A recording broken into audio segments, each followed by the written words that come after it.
Kadyrly watandaşlar, biziň şu günki çykyşymyza goşmaça habar gelip ýetdi. Biz o habary siz bilen paýlaşmagy makul bildik.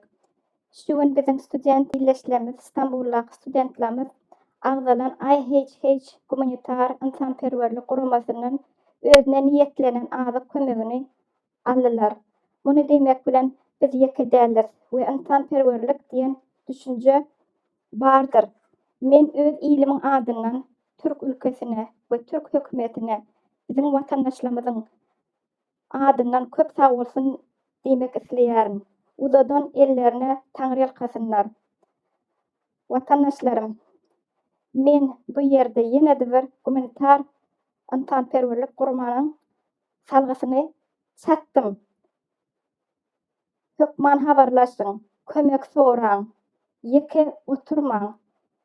Biz başga-da fondlaryň açylmagynyň üstünde işleýäris. Ýöne oňa çelini gaýrat ediň. Biz bir çydamly millet. Siziň hemmäňize üstünlük arzuw edýärin. Sag aman oturuň adamlar.